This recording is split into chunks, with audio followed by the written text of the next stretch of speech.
यार स्टूडेंट, स्वागत है आप सभी का अपना चैनल न्यू क्लासेस में। आज का वीडियो क्लास 11 के स्टूडेंट के लिए काफ़ी इंपॉर्टेंट होने वाला है और आज मैं आप लोगों को ज्योग्राफी सब्जेक्ट का यानी कि भूगोल का बिल्कुल भी नया मॉडल पेपर बताने वाला हूं जो सेट 1 है। और इस मॉडल पेपर में 40 ऑब्जेक्टिव क्वेश्चन है जो आप लोगों के फाइनल एग्जाम के लिए काफ़ी इंपॉर्टेंट है। वीडियो को अंत तक देखिएगा, हर एक क्वेश्चन आंसर आप लोगों को बिल्कुल अच्छे से समझ में आएगा।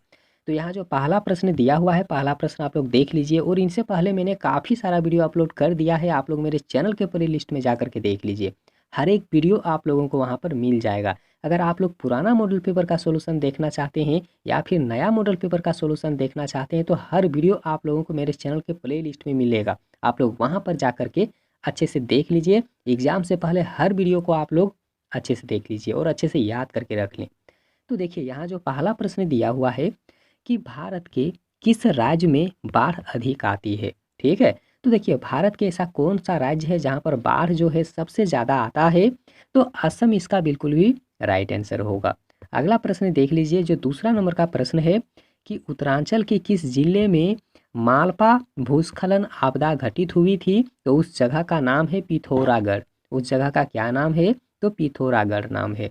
अगला प्रश्न देखिए, जो तीसरा नंबर का प्रश्न है कि इनमें से कौन से राज्य में सदी के महीने में बाढ़ आती है। ठीक है, याद रखना है आप लोगों को, एक ऐसा कौन सा राज्य है जहाँ पर सदी के महीने में बाढ़ आती है। तो तमिलनाडु इसका बिल्कुल भी करेक्ट आंसर होगा।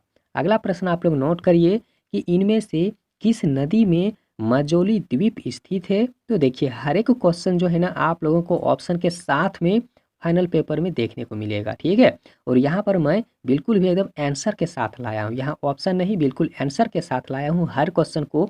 तो आप लोग जो उसका मेन आंसर है, ठीक है, आंसर अच्छे से याद करके रख लें। तो देखिए प्रश्न दिया हुआ क्या है, प्रश्न है यहाँ पर कि किस नदी में मजोली द्वीप स्थित है। तो उस नदी का नाम है ब्रह्मपुत्र। ब्रह्मपुत्र नदी में ही मजोली द्वीप स्थित है।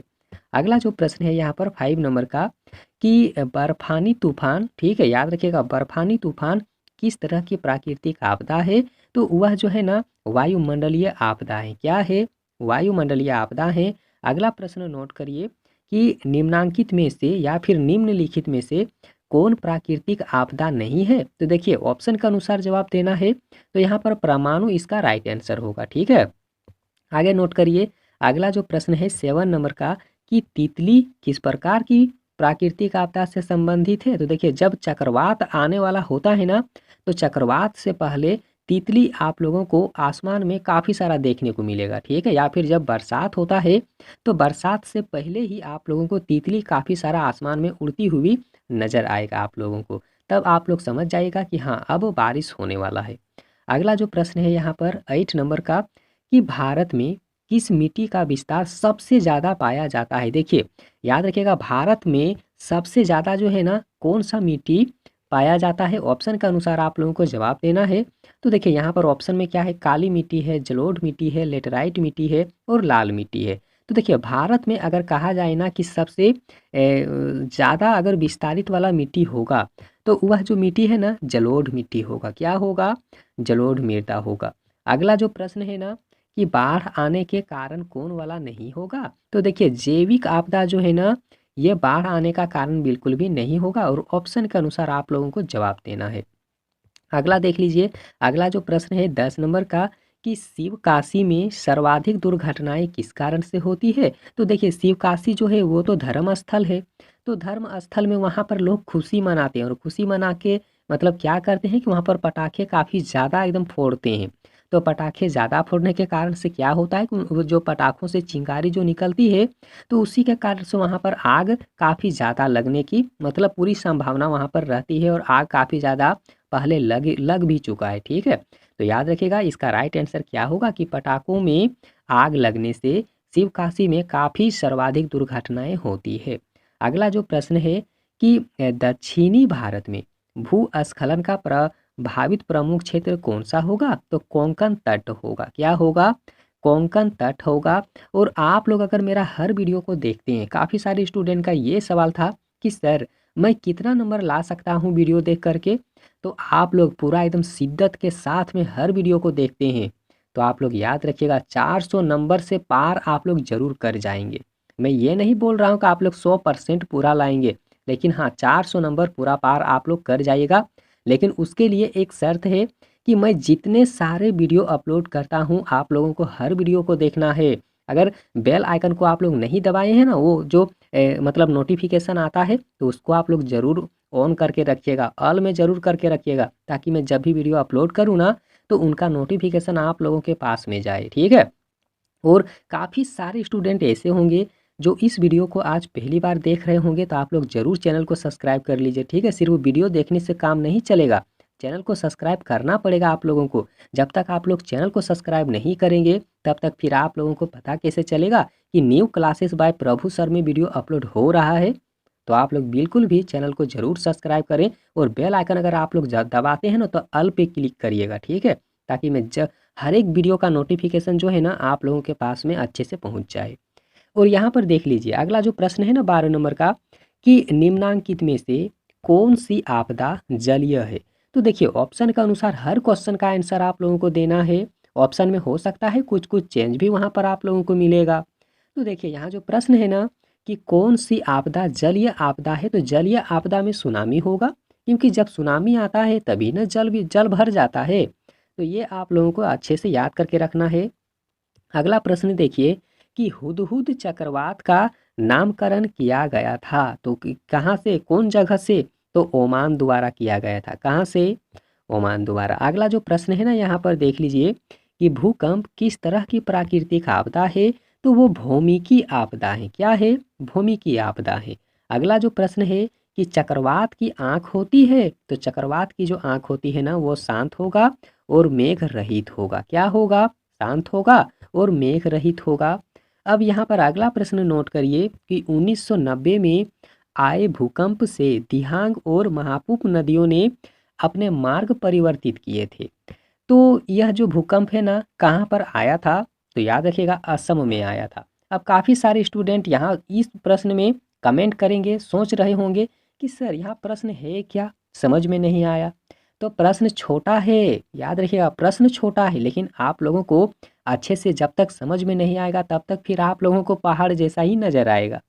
तो यहाँ पर देखिए प्रश्न क्या है, प्रश्न यहाँ पर ये है कि 1990 में, अच्छे से आप लोग समझ लीजिए कि 1990 में भूकंप कहाँ पर आया था। बस प्रश्न इतना ही है, इतना तो बस बीच वाला ऐसे ही दिया हुआ है, ठीक है। याद रखिएगा आप लोग, यहाँ पर प्रश्न क्या है कि 1990 में भूकंप कहाँ पर आया था, तो कहाँ पर, असम में आया था। आप लोग आंसर याद करके रखिए।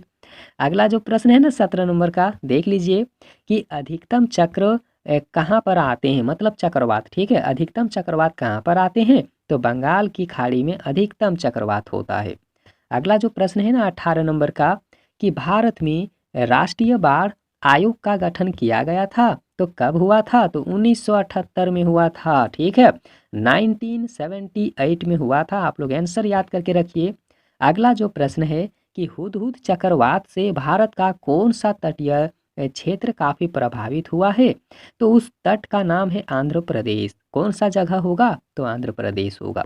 अगला जो प्रश्न है ना यहाँ पर कि 2001 में एक भीषण भूकंप निम्नांकित में से कहाँ पर आया था, तो भुज में आया था। और भुज क्या है, तो एक देश है, आप लोग याद रखिएगा, एक जगह है, ठीक है, क्या है, एक जगह है। अगला जो प्रश्न है ना कि चक्रवात फेलिन ने निम्न में से किस राज्य को सर्वाधिक प्रभावित किया था, तो उस राज्य का नाम है उड़ीसा। क्या है, उड़ीसा है। अगला जो प्रश्न है ना कि मृदा का सर्वाधिक व्यापक और उपजाऊ प्रकार कौन सा होता है, मतलब देखिए ऐसी कौन सी मिट्टी है जो काफ़ी उपजाऊ मिट्टी है, याद रखिएगा। तो ऑप्शन के अनुसार जवाब देना है। तो देखिए सबसे ज़्यादा उपजाऊ जो मिट्टी होगा ना वो जलोढ़ मृदा ही होगा। और यहाँ पर एगो प्रश्न मैं आप लोगों को दे देता हूँ, होमवर्क में आप लोग ज़रूर हमको बताइएगा कि देखिए सबसे ज़्यादा जो है ना कपासी मिट्टी किसे कहा जाता है, आप लोग ज़रूर कमेंट करिएगा, ठीक है। अगला जो प्रश्न है यहाँ पर देखिए कि राजस्थान में बढ़ते मरुस्थलीकरण का मुख्य कारण क्या है, तो देखिए जब मतलब राजस्थान में सबसे ज़्यादा मरुस्थलीकरण का मतलब बढ़ने लगा है तो इसका कारण होगा क्या, तो याद रखिएगा अरावली में वनोन्मूलन होगा। क्या होगा, अरावली पर्वत का जो वनोन्मूलन होता है ना वो उसका राइट आंसर होगा। अगला देख लीजिए, रेगन मृदा का दूसरा नाम क्या है? और काफ़ी सारे स्टूडेंट जो है ना इसके बारे में नहीं जानते हैं। तो इसका राइट आंसर क्या होगा? काली मृदा यानी कि काली मिट्टी को ही तो रेगन मृदा कहा जाता है। ठीक है। अगला प्रश्न आप लोग नोट कर लीजिए कि उल्खात भूमि स्थलाकृतियाँ प्रमुख रूप से देखी जा सकती है, तो कहाँ पर? चंबल नदी के द्रोणी तट में। ठीक है, याद रखिएगा, चंबल नदी की द्रोणी तट में होगा। अगला जो प्रश्न है ना 26 नंबर का, कि इनमें से कौन सा कारक मृदा निर्माण का जैविक कारक है? देखिए, मृदा निर्माण का जैविक कारक कौन वाला होगा? तो यहाँ पर देखिए ऑप्शन के अनुसार जो है ना आप लोगों को बिल्कुल भी जवाब देना है। तो यहाँ पर देखिए मूल पदार्थ तो होगा ही नहीं, स्थलाकृति होगा ही नहीं, क्योंकि इस समय जान वाला थोड़ी होता है। जान वाला यहाँ पर होगा वनस्पति, और वनस्पति ही इसका बिल्कुल भी करेक्ट आंसर होगा। अगला जो प्रश्न है ना यहाँ पर 27 नंबर का, देख लीजिए कि निम्न में से भारत की किस मिट्टी में बागाती कृषि फसलों का उत्पादन सबसे ज़्यादा होता है? तो याद रखेगा, पर्वतीय मिट्टी में। कहाँ पर?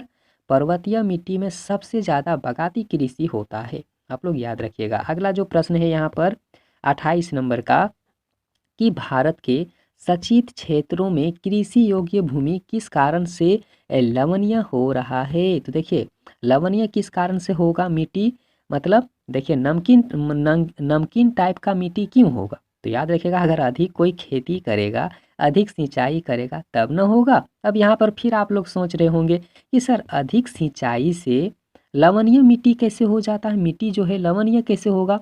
तो उसमें खाद देगा, उसमें डीएपी देगा, उसमें यूरिया देगा और अनेक अनेक कीटनाशक दवाई भी देगा, तो उससे क्या होगा? मिट्टी तो लवणीय होगा ही ना।